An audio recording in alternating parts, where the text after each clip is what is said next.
Okay, folks. Okay, folks, here we go. I was asked to come here and talk about some insurance issues. So I'm going to set up some guidelines here. This is, again, for anybody, I don't know, is there anybody new here that haven't been the first thing? Okay, so my name's Dave Shew. I'm a retired CAL FIRE chief.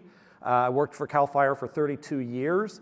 When I retired in 2018, I started getting phone calls from the insurance industry. Now, I'll tell you how that all started, because I told you about IBHS, the Insurance Institute for Business and Home Safety. They're all funded by the insurance industry. And when the campfire and things started happening, there's a professor named Steve Quarles, Dr. Steve Quarles, who was one of the primary wildfire researcher at IBHS and came up with a lot of the guidelines that we use today. And Steve and I had become very good friends as I was working in Sacramento and dealing with a lot of the problems for the state and things like that. And when the campfire hit, the insurance industry just started bombarding Steve because they all knew Steve. He worked at IBHS, he'd done all these tests and everything, and he said, whoa, whoa, whoa, whoa, whoa. He goes, you gotta stop a second, folks. He goes, I'm a scientist in a laboratory. He goes, I'm not a firefighter. I don't know about that stuff. I've never been to a fire before, but I know a guy. So he calls me up and says, the insurance world is just blowing my phone up, and I told him I know a guy. Would you like to talk to them? And my initial response, because this was all about the campfire, right? And as controversial as I knew that would be with the cause and the death and destruction and everything else, my initial reaction was, oh no, I don't want to talk to anybody about this. But he said, I think you should. So I started talking initially with the reinsurance industry. Anybody know what reinsurance is? I had never heard of reinsurance before. I didn't even know it was a thing until after the campfire. And now today, some of my best friends work for Aon and Munich Re and Tokyo and things like this. So it is the reinsurance industry that insures the insurance companies. So when the insurance companies get losses, the reinsurers are the ones paying for those losses. So they were even more interested in understanding what was happening out there than the insurance industry itself, because they basically were paying the loss factors out. So within about less than a month after the campfire had started, and it was still, I mean, they hadn't even opened the town yet back up and things like that, I found myself in London for a week giving presentations, and the whole thing just took off from there. So I've done a lot of consulting with insurance companies and things like that, but I'm not in the insurance business. I really am hopeful that this bar and all your expectations aren't like way up here, because what I'm doing, I've done a lot of consultation with insurance companies, but what I'm going to talk to you about here today are just my own viewpoints and thoughts and considerations based on those conversations I've had and things like that. They're my own opinions, and I'm way open to having discussions with all of you. I know every one of you probably have some story to tell about the challenges that perhaps you faced with insurance, or your neighbors, or something like that. So I'm just as interested in learning from you as you are from me, and I welcome other perspectives about this. But I do want it to be known that, I don't work in the insurance industry, and it's interesting to me, they all require me to sign non-disclosure agreements whenever I start working with them, because they don't want me to talk about whatever their bottom lines and their risk models and things like this. I'm not allowed to speak about any of those things. And I've told every one of them, it's like, you don't have to worry about it. Once you guys start talking about all that kind of stuff, you might as well be speaking Greek to me. I don't understand what you're talking about a bit more than the man in the moon, and I couldn't repeat it to someone if I had to.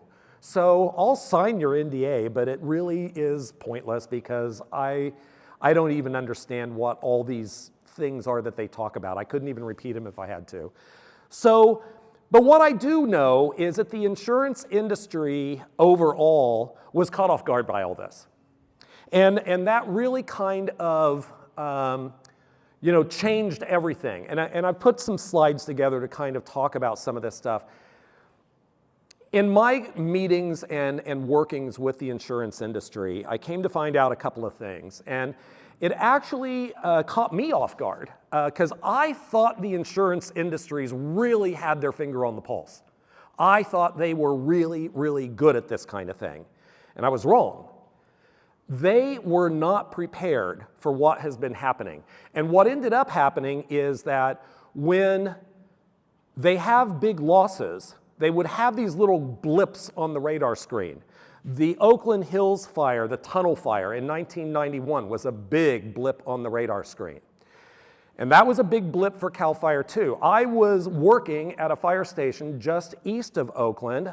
It was my initial attack area, and because out of that 1,600 acres, there were actually 24 acres that burned in SRA, so we had to do a report. And I had to do the report for CAL FIRE back then for the tunnel fire. And here were the things. When we were doing the report, you have to go online and fill out all these things and all these questions about stuff. And one of the questions that said, how many structures were damaged or destroyed? The boxes for the answer only went to 3 digits. At the time that the program had been built for reports on fires, it was so inconceivable that you could ever have a fire that would burn 1,000 structures down. They didn't even build the report to have more than 3 figures. The second thing that I came against a wall was, what was the dollar loss? And it only went to 9 digits. Again, the idea of a $1 billion fire was completely inconceivable. It was so inconceivable that they didn't even build the report to do it. Of course, I called up Sacramento and said, I'm trying to do my report and I don't know what to do here. And the response was like, we'll get back with you. But what I ended up doing is just putting 9s across the board, and then in the comments section, I said, and the real numbers were this. That kind of thing.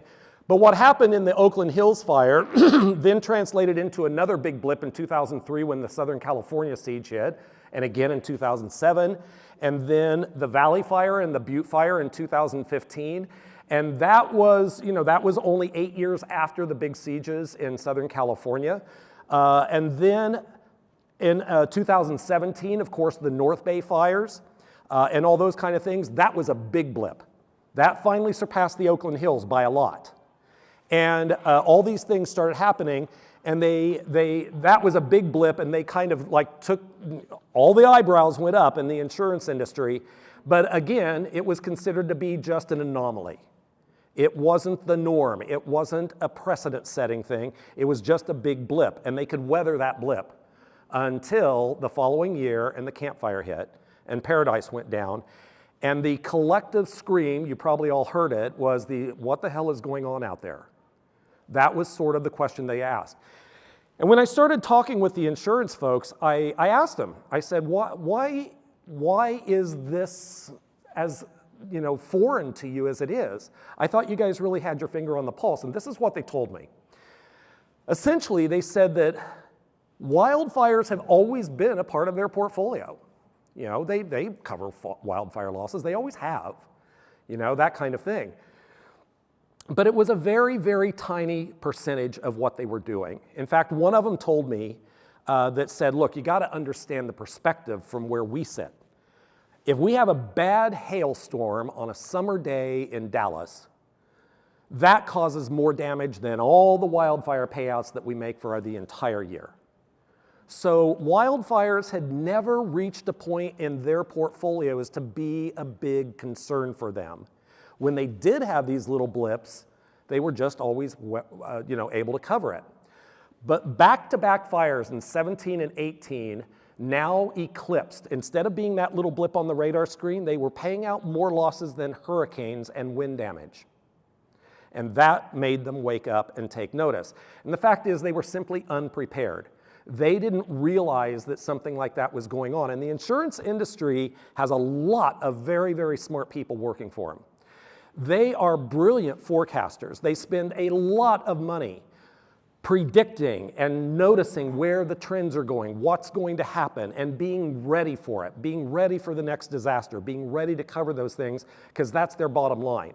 Found out very quickly that the insurance companies, they're not 501c3s. They're not nonprofits. Trust me, they are not nonprofits. And so their bottom line means a lot to them, and it means a lot to the customers, because they have to have a healthy balance sheet in order to pay out these losses. That's what they're there for, okay? So I'm actually going to be in Scottsdale, Arizona, talking to a big insurance conference in 2 weeks, because I was asked to come and talk about some of this stuff and things like that. But what ended up happening is that, when these losses just ratcheted up and became bigger than all their other losses, they weren't ready. They had not done their homework, they hadn't been prepared for it, and they really got pretty angry at themselves. Why weren't we prepared? Why did we not see this coming? And so since 2018, they have been scrambling. And we are in the midst of a massive, massive transition of how the insurance industry is dealing with wildfire. This is not the first time the insurance industry has ever dealt with these kind of things. They've gone through this before, particularly with hurricanes. Does anybody remember Hurricane Andrew from 1991? Okay, completely wiped out Homestead, Florida, and many other parts around Miami, and all these kind of things. And that was the camel that broke the camel's back for the insurance industry related to hurricanes. They weren't ready for hurricanes when Hurricane Andrew hit, and at least 8 insurance companies immediately went bankrupt overnight because they had not done a good job of diversifying their accounts. They had too many eggs in one basket, and when they lost everything, they were done. And none of them want to do that. And so it took about 10 years for the insurance industry to completely rethink their entire portfolio, their risk management models, everything about hurricanes and wind and water damage with those kind of things. And it took them about 10 years to completely reconstruct their risk analysis models and get a better grip on hurricanes. But they did, and they're actually very good at it today.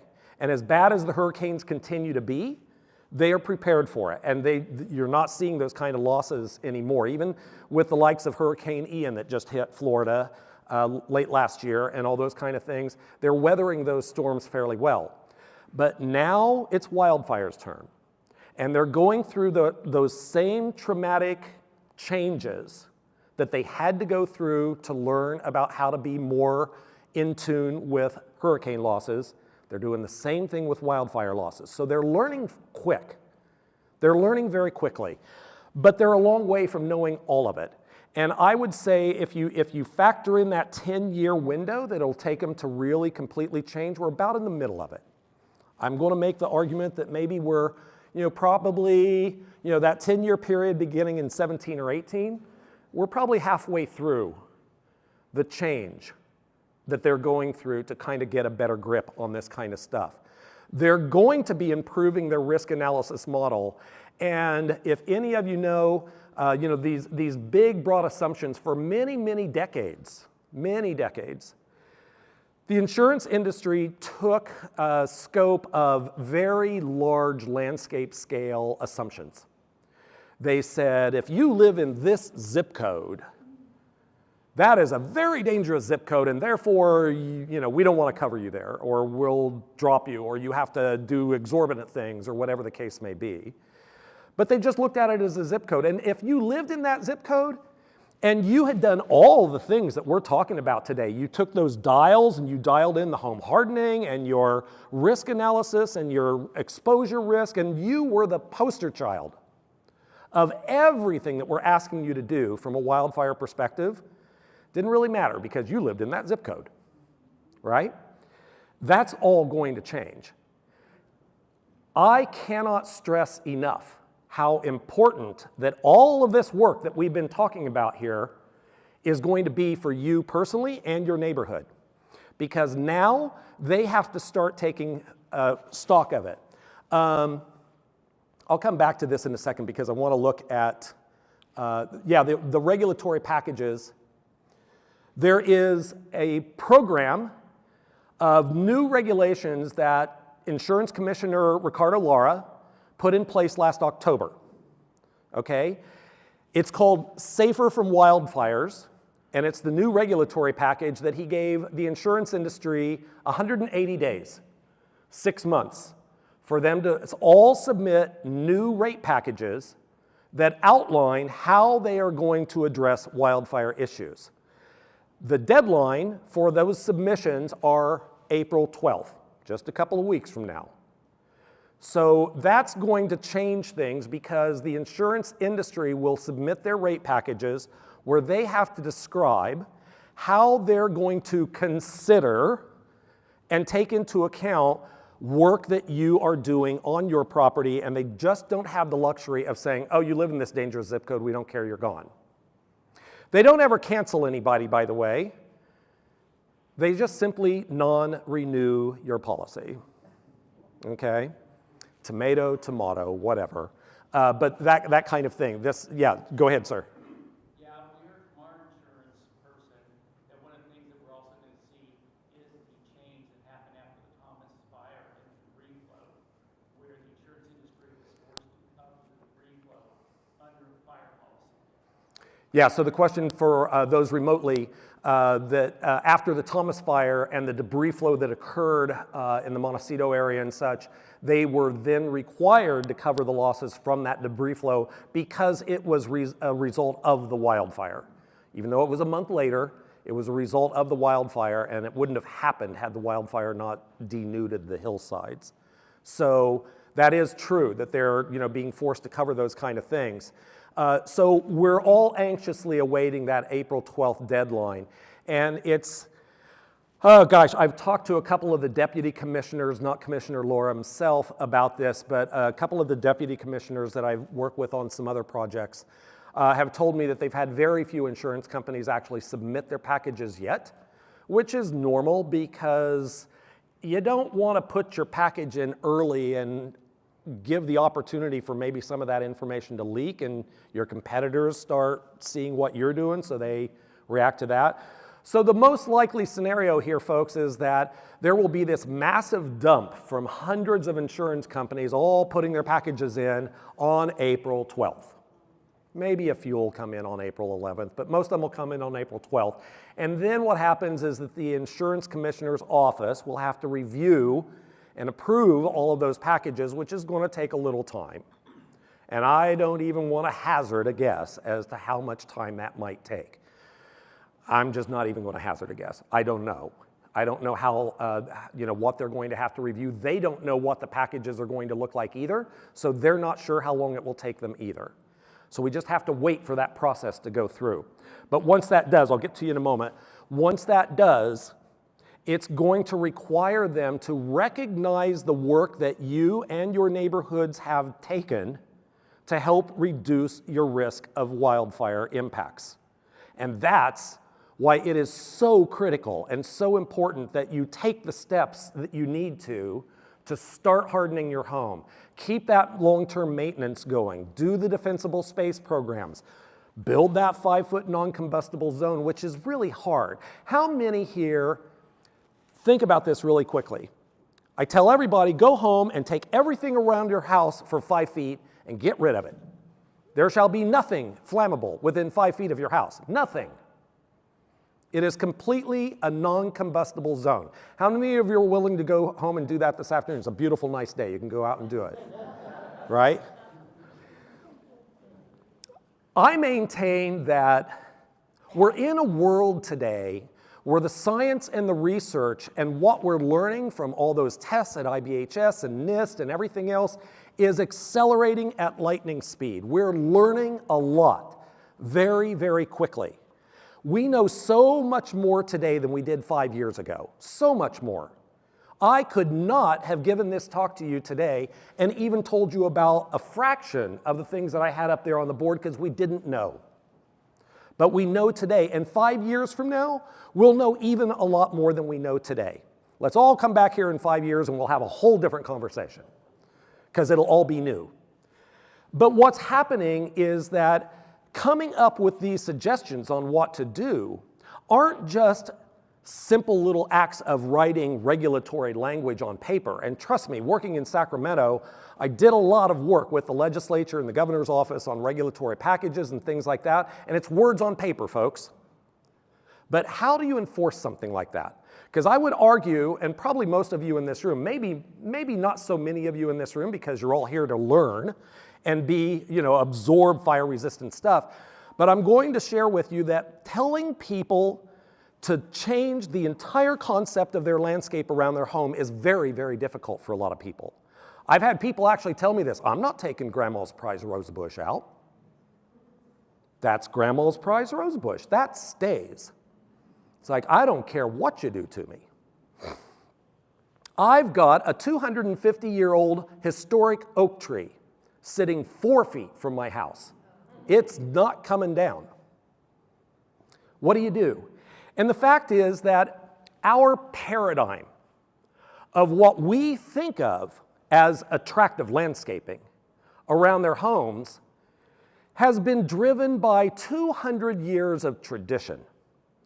As this country evolved and we've moved through the 20th and the 19th centuries, we're now in the 21st century, I'm going to say that overall, especially in the United States, our culture has evolved as living in freedom on our properties to do what we want, and we want our houses to look like we're a part of nature. We want to be a part of nature.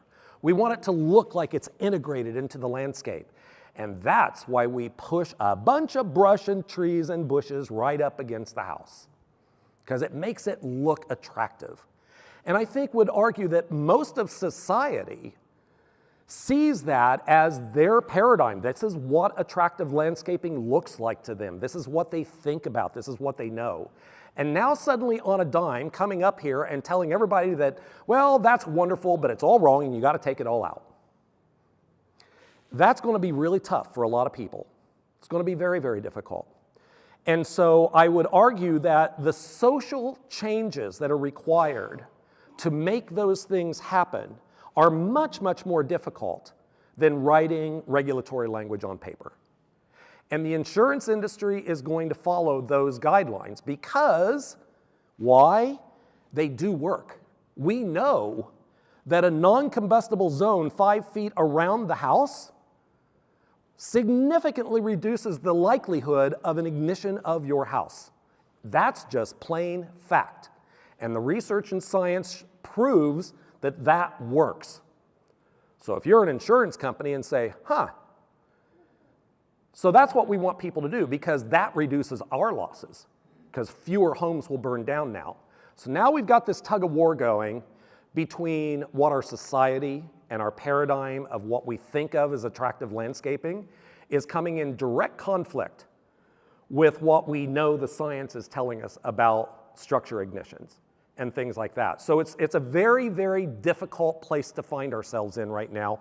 I think that the transitions will occur. I mean, think about it. What would happen if 50 years from now, your paradigm is that anybody who has a plant within 5 feet of their house is like, what's wrong with them? They've got a plant near their house. That kind of thing. I think we'll get there someday, but it's not going to happen overnight, and it's going to be a painful choice for a lot of people. We have to kind of recognize that. IBHS, on behalf of the insurance industry, a lot of the testing that they're doing is driven because the insurance company is saying, tell us what works. Tell us what people need to do to their homes to limit or reduce or maybe even eliminate the likelihood of structures igniting. Tell us what works. And that's why they're doing all that testing, and they're saying, hey, 5 feet works. And so the insurance companies are saying, copy that. 5 feet works. No plants within 5 feet. Or we will non-renew you. Yes? Yeah, as far as no plants within 5 feet, it seems like succulents and, really green, wet plants should be acceptable. You're right. So the question was that certain species of plants like succulents and moist, heavily watered plants should be acceptable. So I'll share with you what's going on.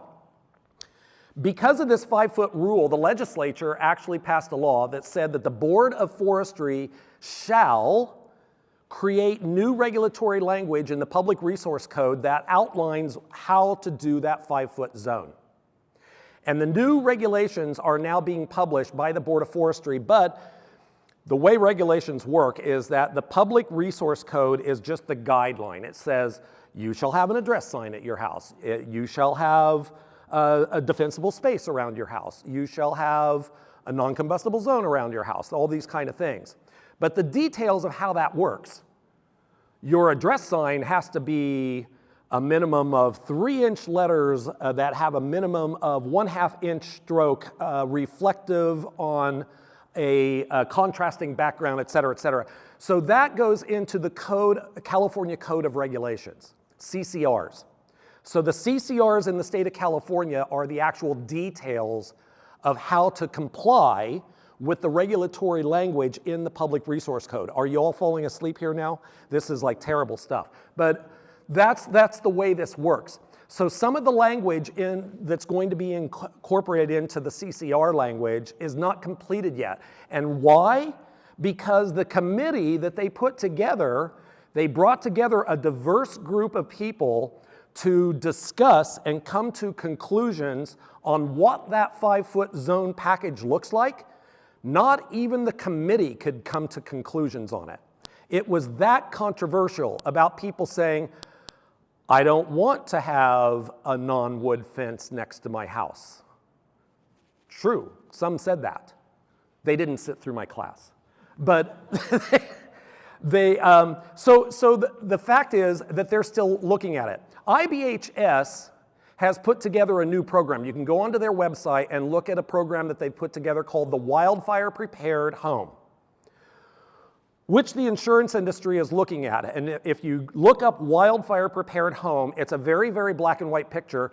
The first Wildfire Prepared Home was designated for one of the new homes in Paradise, California just a few months ago.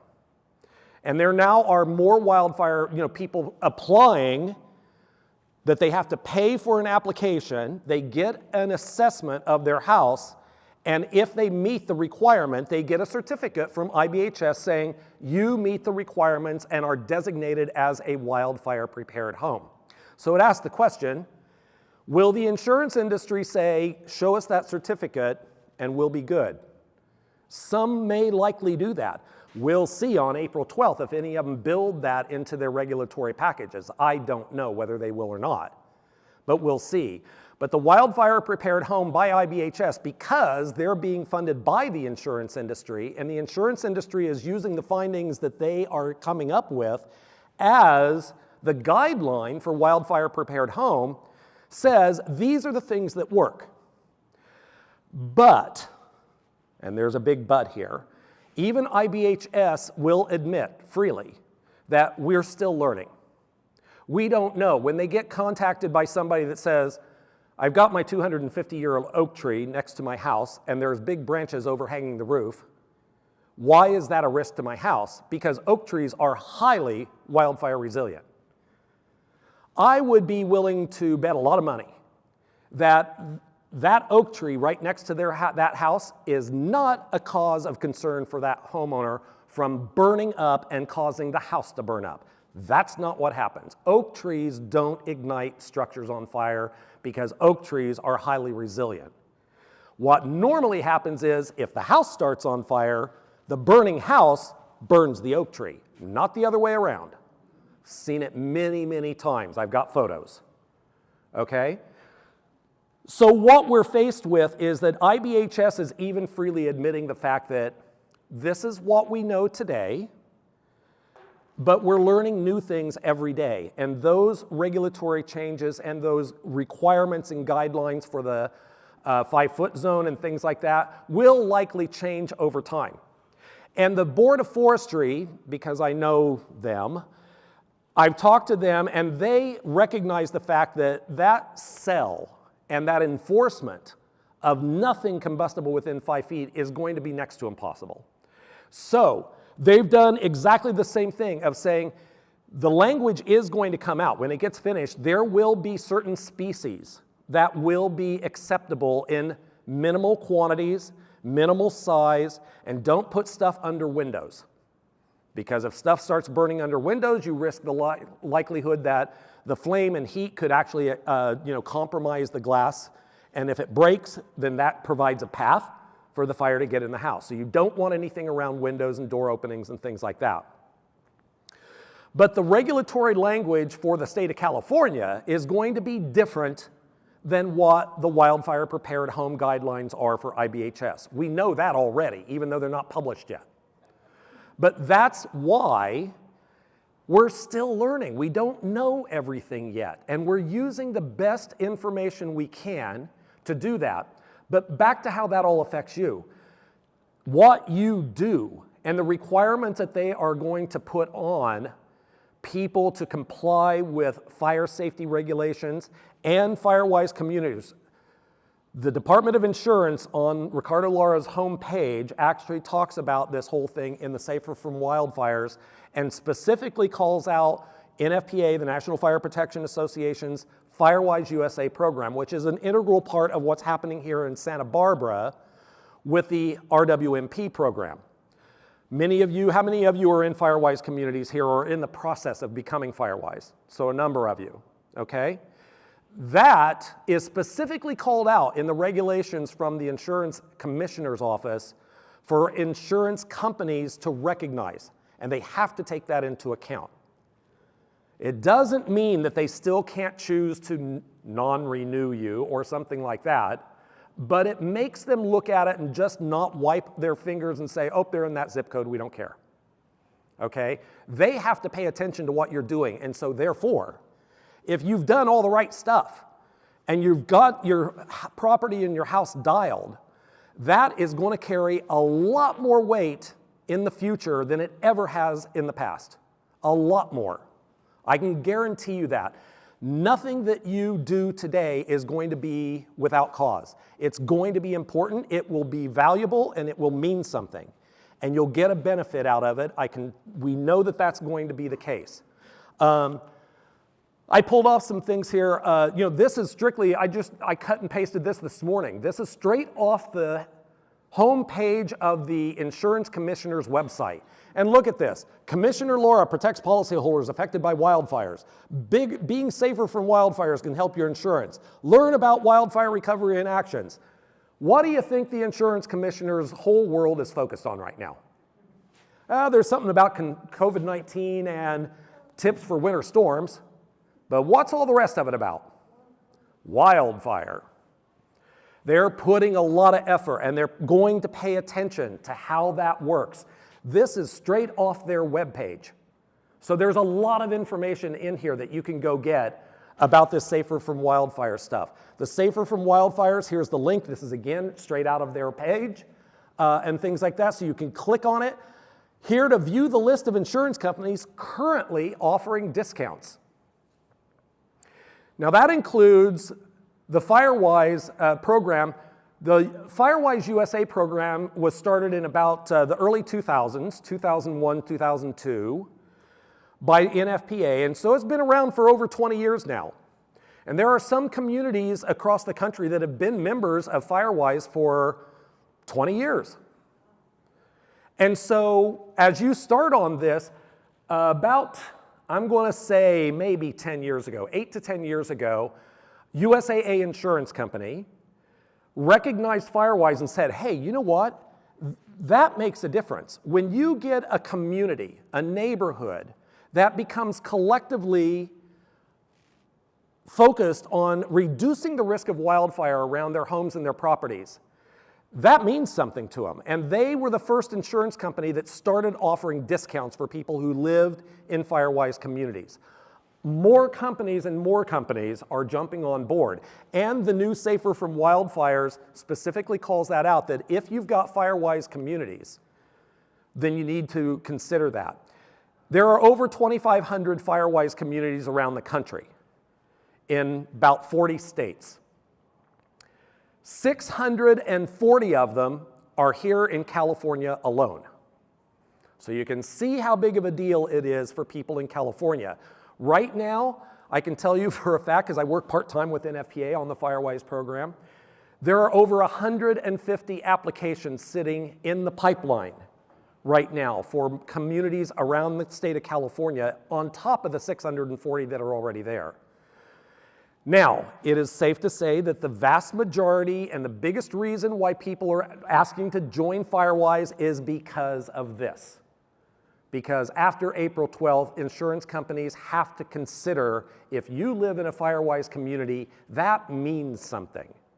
And it also means that you as a community and neighbors are taking action into your own hands.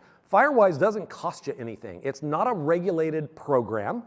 It doesn't have to, you don't have to get permits or do anything with it. It's just a voluntary effort for you and your community members and your neighbors to come together and say, you know what? We live in an area that is a high fire risk, and we need to do something about it. Let's all get together and work together on it. And in the next 5 years, we'd like to achieve this. And in 10 years, we'd like to achieve this. And keep working on it, because guess what, folks? Like I talked about earlier today, the fire problem isn't going away, and it's not getting smaller. So start today. Yes, sir? No, I didn't click on that. I guess I could go online here and maybe see it, but I don't have the list. I didn't pull it up and show the list. Yes. The last time I looked, the list, it has a bunch of insurance companies on there, but some of the bigger ones aren't even on there. Yeah. And it doesn't really tell you what percentage discount they're going to offer. And usually it's pretty small. Anyway, the last time I looked. Yeah. So we're talking here about, for those remotely, we're talking here about the list of insurance companies that are currently offering those discounts and what that might be. And of course, that is up to each insurance company to determine how they want to roll that into their package. That will be what those new rate packages that come in on April 12th will tell us. So we'll see what that shows once that's there. Yes, sir? I'm wondering if there's a quid pro quo for the insurance companies to be able to raise their rates if they, in fact, follow the safer wildfire protocols, because companies are leaving the state because they can't raise the rates, and in a way, it would be better for us if they did raise the rates and we kept the private insurance instead of being thrown out of the fair plan. So, I mean, is there going to be provisions that they can legitimately raise their rates so that they would stay in the state? So the question is, are there going to be provisions where the insurance companies can raise their rates and still remain in business in California and things like that? The answer is, I don't know, but here's the way it works. The insurance commissioner's office reviews the rate plans and the rate packages that insurance companies put forth, and they are allowed to raise rates, but only by a certain percentage on an annual basis. So there are guidelines and rules in the state of California that limit how much insurance can be raised per year. One of the anomalies is that every state has an insurance commissioner, right? In California, the insurance commissioner happens to be an elected position. In many states across the country, they're appointed positions. In California, because it's, no, I shouldn't say, I think it's about a 50-50 split for across the country for those that are elected versus those that are appointed. But it's a fair shot that historically in the state of California, people who run and want to be elected as the insurance commissioner tend to have an eye on a higher office, and they want to go up the ladder a little bit, maybe run for governor in a few years or something like that. So their default is to be very conservative and courteous and a supporter of the policyholders. You, the family people, because guess what? You're all voters. So they don't want to do something that's going to impact them, but that turns the tide because it makes it much more difficult for the insurance industry. And you're exactly right that the insurance companies, there have been some insurance companies that have left because they didn't feel that their models were going to be profitable enough for them by continuing to work here with the limitations of not being able to raise their rates the way they wanted to. One of the big problems is that the cost of these insurance companies to have reinsurance has gone up dramatically because of these problems. What happens is that in the state of California, at least currently, the insurance companies are not allowed to apply the reinsurance costs to their rate packages. So even though these costs have gone up for them, they can't pass that through to their consumers. And that's the primary reason why most insurance companies have left, because their reinsurance rates have gone up so much, they don't have the ability to collect that or fill that back in, and they just can't do business. And so they've decided to leave. On the flip side, what you don't hear much about is the fact that even though, yes, insurance companies have left California, there are other insurance companies that are looking at it going, there's an opening for me. That looks pretty attractive. And there have been insurance companies that have come into California that never did business here before. So it's not like the entire industry is rushing away from California. You pretty much only hear about those that are leaving. You don't necessarily hear about those that are staying or new ones coming in. Okay, so that's the case too. What I want to also give you some other sites and things like that. There are a couple of sites that I particularly want to point out. One is III, the Insurance Information Institute. Now that is an actual insurance fed, that is an organization that works across the country that provides information about what the insurance industry is doing. And they are funded by the insurance industry. So they're kind of the spokesperson. If you really want to kind of get a good perspective, the lady who's in charge of III here in California, her name is Janet Ruiz. She lives up north. But she is a very, very good spokesperson who tells a lot of consumer information and shares a lot of information about what's going on in the insurance industry. The other one is a company called United Policyholders, a nonprofit group who was started by a lady named Amy Bach. And Amy is a phenomenal person running United Policyholders. And if you're interested, you can go onto their website, and they have what they call a WRAP presentation, which stands for Wildfire Risk Reduction and Asset Protection Initiative. They do a WRAP presentation every month. And it mostly is all on wildfire stuff and things like this, but it's an online presentation. You can go onto their website, sign up for it, watch it. It's all free. So the United Policyholders is a very, very good consumer-oriented program, nonprofit, that helps homeowners and policyholders on insurance issues. So I highly recommend you looking up Insurance Information Institute and United Policyholders. They're really good resources for you to go to. I guess, like I talked to you, what you do matters. All this kind of stuff. I'm getting ready to kind of wrap up here, but I have not talked about the FAIR Plan. And most of you know about the FAIR Plan, right? I think if I go back, yeah. It's an acronym, actually. It stands for Fair Access to Insurance Requirements. Okay? Anybody know how the FAIR Plan started? The FAIR Plan actually started back in the 1960s as a result of the Watts riot. The Watts riot in Los Angeles caused insurance companies to basically flee that area and say, no way, we're not doing any business with anybody. And all the businesses and people who lived in the Watts area couldn't get insurance. The state stepped in and created the FAIR Plan to go ahead and provide insurance for people who couldn't get insurance. Okay? So oddly enough, it started with the big riot.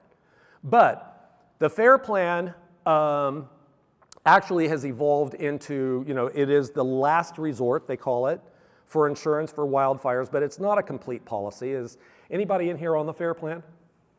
Okay, so you guys could probably talk a lot about it more than I can. You probably understand it much better than I do. But the FAIR Plan is the backup plan, and it is funded by the insurance industry. Every company who does business, every insurance company that does business in California is required to pay a certain percentage of their business into the FAIR plan, and that's the money that supports it. It is from the insurance company. It's not state dollars. It is from the insurance industry itself, and that's the money that is used for the FAIR plan. And so the FAIR plan is sort of the last resort for wildfire things, but you usually have to have additional policy holder things to go ahead and cover other pieces, theft and things like that, liability and stuff like that. The FAIR plan will only cover your loss from a fire, from a wildfire. I think that's correct. Does anybody want to correct me here? Is that pretty much it? I think there's a couple other things it covers that are minor. Yeah, you're right, you're right. So the comment was there's a couple of other minor coverages. I think that's true. Again,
two years in Santa Rosa from the Tubbs fire. And so the insurance companies were required to continue to cover you without not renewing you for that year or 2-year period. So, but it has to be a declared fire. It can't just be a minor undeclared disaster. So that's just another rule that the state of California came up with to prevent this mass exodus of, everybody who just lost their homes now receives a letter saying, oh, sorry, we're not going to insure you anymore. That kind of thing. So that put a stop to that. And so, again, that's, and there's probably a lot more. I don't know. I hope this has been somewhat informational for you, I hope, and maybe shed a little light on what my perspective is on the industry. They're going through a lot of change right now. And so kind of the trauma that's occurring with everybody just wondering what's going on and stuff, that's going to keep happening for a little while. But I would say probably in the next 5 years or so, everybody's going to get a grip on it and things will be better. And it's all going to hinge on what you folks do around your house. So go back home and rip all those plants out. And on that note, I know you guys have been sitting here for a long, long time on this beautiful sunny day, so I want to let you go and have a nice day. Thank you. Thank